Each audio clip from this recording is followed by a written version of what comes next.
Saudações, meu irmão, minha irmã. Bom saber que você está continuamente deste lado. Estarmos crescendo no amor de Deus que está em Cristo Jesus, nosso Senhor, revelado na sua palavra. Hoje a nossa meditação é encontrada em 1 Coríntios, capítulo de número 11, onde o apóstolo vai introduzir a temática sobre as mulheres e a ceia do Senhor. Olhamos rapidamente para o versículo 1, que é um versículo que chama muita atenção, porque o apóstolo se estabelece como exemplo absoluto. Sede meus imitadores, como também eu de Cristo. Meus irmãos, quem fala assim costuma-se dizer não é gago.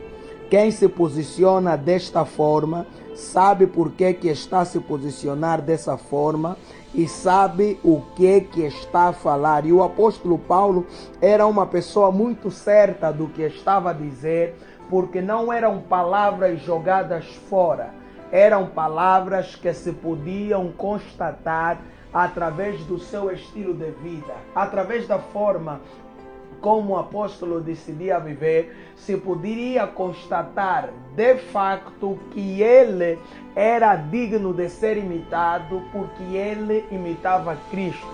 O apóstolo tinha certeza absoluta da forma como vivia e da paz que ele tem com Deus. E olhamos aqui para o seguinte aspecto: sede meus imitadores como eu de Cristo.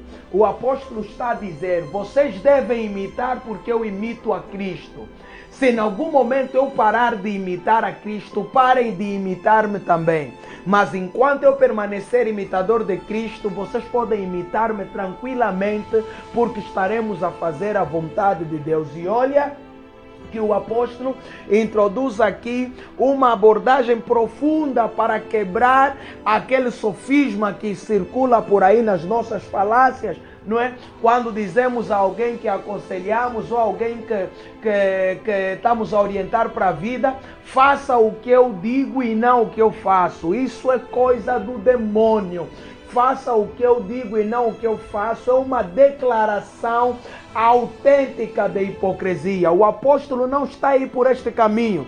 O apóstolo está a dizer, façam o que eu digo e façam o que eu faço, porque eu faço imitando Cristo. Por isso os irmãos poderiam estar seguros imitando as práticas do apóstolo. A pergunta é, meu irmão, minha irmã, as pessoas podem imitar a forma como você vive a tua vida ou vamos ter problemas? É para juntos refletirmos, porque eu me faço a mesma pergunta. E olhamos então para o versículo 3, onde apresenta Cristo como a cabeça da igreja. O versículo 3 introduz um aspecto muito importante, porque Paulo traz à tônica a própria hierarquia espiritual até a hierarquia social humana.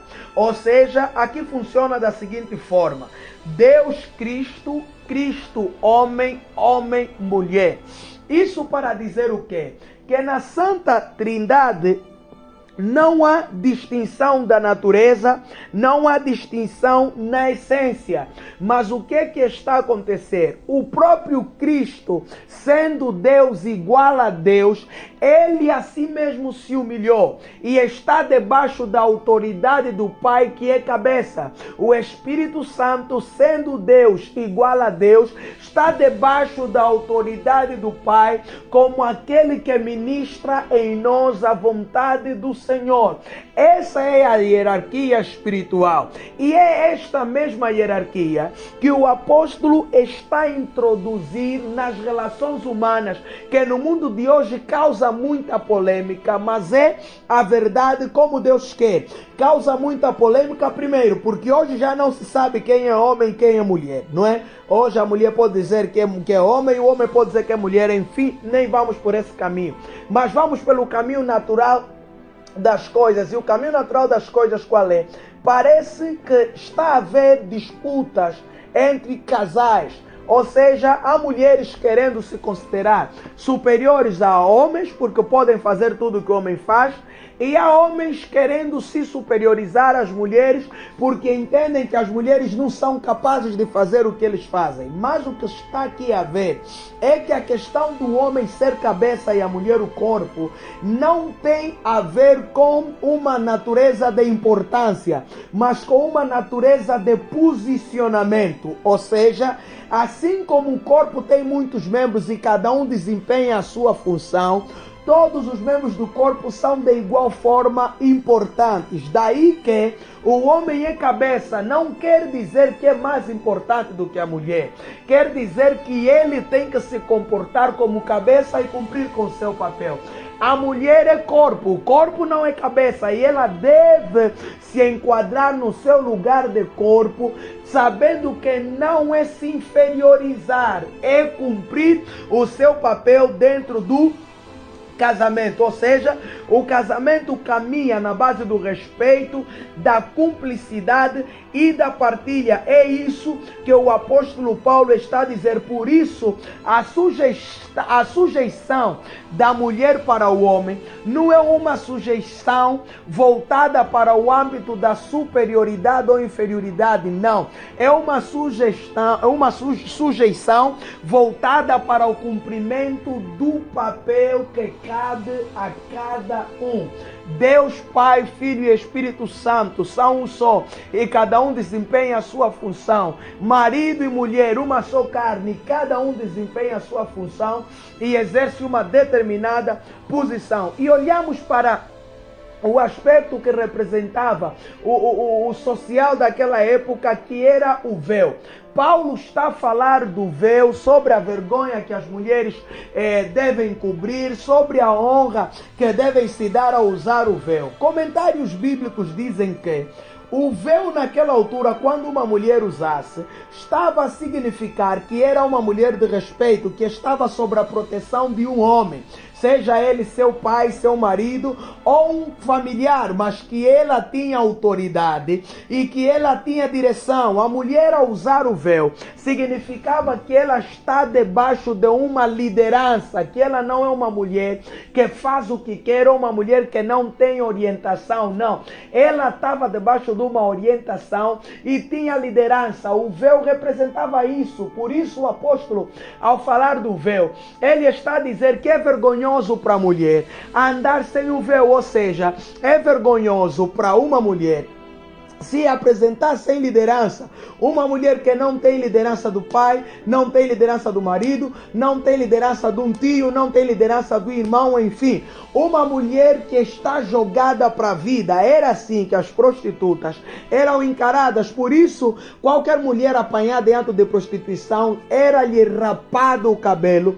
E muitas delas andavam sem véu para declarar a sua vida leviana, a sua vida de prostituição e provocar a indignação dos homens. Por isso, hoje, o véu representa a forma como a mulher fala, a forma como a mulher age e a forma como a mulher se veste. Ou seja, o véu de hoje é baseado nesses três aspectos que vão determinar se uma mulher é de respeito ou não. Minha irmã, por favor, continue a usar o véu.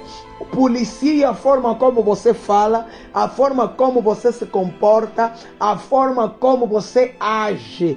Esse é o teu véu que vai determinar o respeito que você dá para você mesma. E olhamos para o versículo 20, quando o apóstolo começa a introduzir a questão da Santa Ceia. O apóstolo está indignado por quê? Porque a ceia nós fazemos lá em memória de Cristo nosso Senhor. Mas alguns irmãos perderam de vista a noção de ceia. A ceia introduz o aspecto da comunhão, da partilha e da fraternidade. Mas alguns irmãos de Coríntios perderam a noção dessas coisas. Por quê? Porque cada um chegava a hora que quisesse, já não aguardava pelos outros e cada um comia na ceia daquilo que trazia. Depois de partilhar a ceia, o pão e o vinho, tinha aquela celebração, cada um comia o que trazia. Dessa forma, se introduzia aqui um espírito que não vem do Senhor, porque os ricos comiam o que traziam, esbajadamente. e os pobres comiam com escassez, na necessidade. Aqui vemos a manifestação do espírito de que egoísmo, preconceito, falta de amor, glutonarias, enfim, uma coisa que quebrava com a natureza normal da ceia, com a essência da ceia designada para honrar o nosso Senhor Jesus Cristo. Por isso, o apóstolo está a falar que quem participar indignamente da ceia será castigado, e quem participar dignamente será honrado. Olha para o versículo 27. Participar indignamente significa o quê? Participar da ceia estando em pecado. Ou seja, você cometeu pecado e quer ceiar. Não pode. Cometeu pecado, arrependa-te do teu pecado, reconcilia-te com o teu Deus e faça um voto através da ceia. Participar indignamente significa ter a ceia como um hábito tradicional simplesmente, e não como um hábito espiritual e reflexivo. Quando estamos a fazer a ceia, lembramos da morte do nosso Senhor. Quando estamos a fazer a ceia, lembramos do sacrifício no Calvário. Quando estamos a fazer a ceia, lembramos que somos indignos de estar na presença de Deus, e que se estamos, é meramente por sua graça e misericórdia. Quando fazemos a ceia indignamente, nos esquecemos da gratidão, e isso desagrada ao nosso Deus. Agora, fazê-la dignamente significa honrar ao Senhor, significa aceitar que somos indignos de estar na presença do Senhor, e que se estamos é porque Ele é bom e eternas são as suas bênçãos e misericórdias. Por isso o apóstolo está a apelar: examine-se a si mesmo. Precisamos nos examinar continuamente para não tomarmos a ceia de balde, para não vivermos uma vida só de falácias, mas termos uma vida compromissada, enraizada na boa, na perfeita e na agradável vontade de Deus. Isso sim seria comer a ceia dignamente. E hoje comer a ceia tem o mesmo significado que antes. Damos graças ao Cordeiro pela morte, pela redenção, e rendemos todo louvor a Jesus Cristo por perdoar os nossos pecados e nos dar acesso à vida eterna. Então, meu irmão, que este dia sirva para ti de reflexão, ó minha irmã, de como temos honrado a morte de Jesus Cristo e como temos nos posicionado diante daquilo que são os nossos hábitos e costumes sociais, para dessa forma, com esse autoexame, podermos então fugir daquilo que desagrada ao Senhor. Deus te abençoe e te guarde, em o nome do Senhor Jesus Cristo. Amém.